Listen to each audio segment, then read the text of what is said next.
കർത്താവായിരിക്കുന്ന യേശു ക്രിസ്തുവിൻ്റെ നാമം ഇന്ന് പ്രഭാതത്തിൽ വാഴ്ത്തപ്പെടുമാറാകട്ടെ. ആത്മീയ ചിന്തകളിലേക്ക് എല്ലാ പ്രിയപ്പെട്ടവരെയും വളരെ സ്നേഹത്തോടെ സ്വാഗതം ചെയ്തുകൊള്ളും.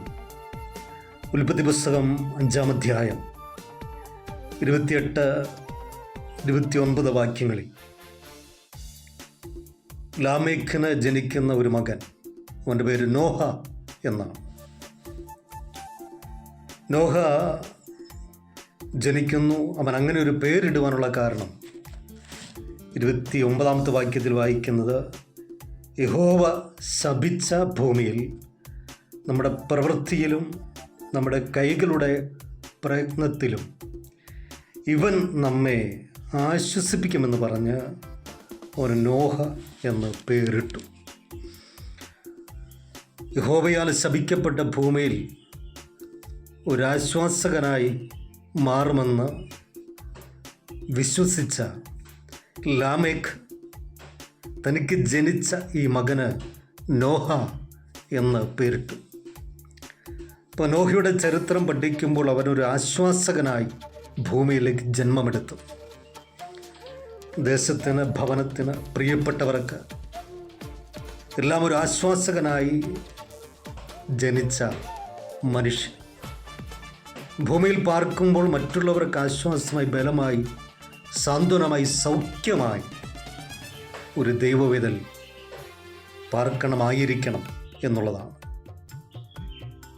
ആ നോഹയുടെ കാലഘട്ടം പഠിക്കുമ്പോൾ ആ കാലഘട്ടത്തിൻ്റെ പ്രത്യേകത, അവർ തിന്നും കുടിച്ചും വിവാഹം കഴിച്ചും വിവാഹത്തിന് കൊടുത്തും പോന്നിരുന്ന ഒരു കാലഘട്ടം.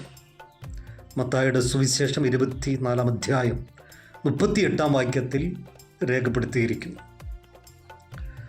ആ നോഹയെക്കുറിച്ച് ഉൽപ്പത്തി 6:9 വെളിപ്പെടുത്തുന്ന, അല്ലെങ്കിൽ ദൈവം നോഹയെ പരിചയപ്പെടുത്തുന്നത് നീതിമാനും നിഷ്കളങ്കനും ദൈവത്തോട് കൂടെ നടക്കുന്നവനും ആയിരുന്നു. ഒരു പ്രത്യേക തലമുറയുടെ നടുവിൽ പാപം കൊടികുത്തി വാഴുന്ന കാലഘട്ടത്തിലും നീതിയോടുകൂടി, നിഷ്കളങ്കതയോടുകൂടി ദൈവത്തോട് കൂടെ നടക്കുന്ന ഒരു ഭക്തനായ മനുഷ്യനായിട്ടവൻ വളർന്നു എന്ന് കാണുവാൻ കഴിയുന്നു.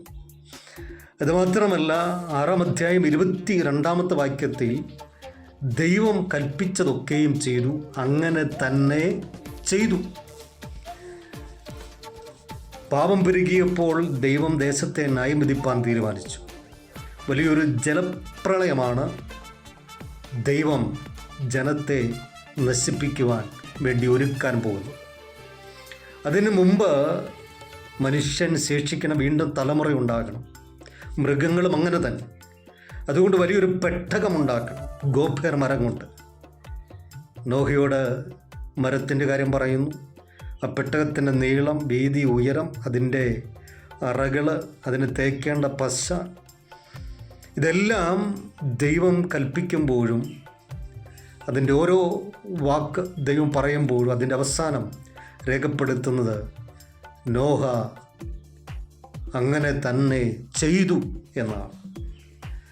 ഇപ്പോൾ നോഹയെക്കുറിച്ച് നമ്മൾ പഠിക്കുമ്പോൾ അവൻ ആശ്വാസകനായി ജനിച്ചവൻ,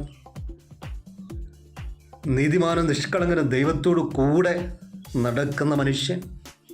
അതുമാത്രമല്ല, ദൈവം കൽപ്പിക്കുന്നത് പൂർണ്ണമായും മറുചോദ്യം ചോദിക്കാതെ അനുസരിക്കുന്ന ഒരു മനുഷ്യൻ. അങ്ങനെ തന്നെ ചെയ്തു എന്നാണ് പറഞ്ഞിരിക്കുന്നത്. അപ്പോൾ പൂർണ്ണമായിട്ടും അനുസരണമുള്ള ഒരു മനുഷ്യൻ. അതുകൊണ്ടാണ് 8-ാം അധ്യായം 20-ാമത്തെ വാക്യത്തിൽ നമ്മൾ വായിക്കുന്നത്, അവൻ ദൈവത്തെ ആരാധിച്ചു, ദൈവത്തിന് യാഗമർപ്പിച്ചു. ഇപ്പോൾ പെട്ടകമൊക്കെ ഉണ്ടാക്കി മൃഗങ്ങളെ ദൈവം പറഞ്ഞതുപോലെ അകത്ത് കയറ്റി. ഏറ്റവും ഒടുവിൽ നോഹയും ഭാര്യയും 3 ആൺമക്കളും അവരുടെ ഭാര്യമാരെ അകത്ത് കയറി. വലിയ മഴ പെയ്തു, ഭൂമി മുഴുവനും വെള്ളം കൊണ്ട് നിറഞ്ഞു. വെള്ളം താഴ്ന്ന ഒരനുഭവം എത്തിയപ്പോൾ നോഹയും ഭാര്യയും മക്കളും അവരുടെ ഭാര്യമാരും മൃഗങ്ങളെല്ലാം വെളിയിലിറങ്ങി. അപ്പോൾ നോഹ ചെയ്ത കാര്യമാണ് ഇവിടെ വെളിപ്പെടുത്തുന്നത്. നോഹ യഹോവയ്ക്ക് ഒരു യാഗപീഠം പണിത് അവിടെ ദൈവത്തെ ആരാധിച്ചു. അപ്പോൾ ആരാധ്യനായ ദൈവത്തെ ആരാധിക്കുന്ന ഒരു ഭക്തനായ നോഹയെ നമുക്കവിടെ കാണുവാൻ കഴിയും. എബ്രായലേഖനം 11:7 നമ്മൾ പഠിക്കുന്നത്, അതുവരെ കാണാത്തവയെക്കുറിച്ച് അരുളപ്പാട് ലഭിച്ച മനുഷ്യൻ. എന്തായിരുന്നത്? മഴ. അതുവരെ പെയ്തിട്ടില്ല, കണ്ടിട്ടില്ല, കേട്ടിട്ടില്ല. എന്നാൽ ദൈവം പറഞ്ഞു, ആ അരുളപ്പാട് അവൻ ഏറ്റെടുത്തു. അവനൊരു നീതി പ്രസംഗിയായി മാറി. അവൻ്റെ പ്രസംഗം ആരും ഉൾക്കൊണ്ടില്ല, ചെവിക്കൊണ്ടില്ല. അത് ഉൾക്കൊള്ളുവാനോ സ്വീകരിപ്പാനോ അതിൻ പ്രകാരം പാപം വിട്ട് മടങ്ങി ദൈവത്തിലായിത്തീരുവാൻ അവർക്ക് കഴിഞ്ഞില്ല. അവരവനെ പരിഹസിച്ചു, നിന്ദിച്ചു. വല്ലാത്തൊരു തലമുറയുടെ നടുവിൽ ദൈവത്തിൻ്റെ അരുളപ്പാടുകൾ കേട്ടനുസരിച്ച നോഹിയും കുടുംബവും ജലപ്രളയമെന്ന ആ ശിക്ഷാവിധിയുടെ ആഴങ്ങളിലേക്ക് താണുപോകാതെ അതിൻ്റെ ഓളങ്ങളെ ഭേദിച്ചുകൊണ്ട് ദൈവം പദ്ധതിയിട്ട് പടുത്തുയർത്തിയ പെട്ടകത്തിനകത്ത് അവർ പാർത്തു. ഈ കാലഘട്ടവും വല്ലാത്തൊരു കാലഘട്ടമാണ്. പാപം വർദ്ധിക്കുന്നു, അതിക്രമങ്ങൾ വർദ്ധിക്കുന്നു, കൊലപാതകങ്ങൾ വർദ്ധിക്കുന്നു, ലഹരി മദ്യം വർദ്ധിക്കുന്നു. പലരും നാശത്തിൻ്റെ പാതയിലാണ്. ദുഷ്ടത അതികഠിനമായി വർദ്ധിച്ചു വരികയാണ്.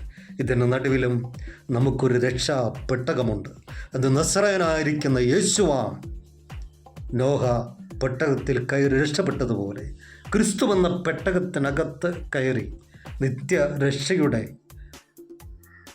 അനുഭവം പ്രാപിച്ചെടുത്ത് ഈ ഭൂമിയിൽ ജീവിപ്പാൻ നമ്മളെ ഏൽപ്പിച്ചു കൊടുക്കാം. യേശു കർത്താവിൻ്റെ നാമത്തിൽ തന്നെ. ആമേൻ.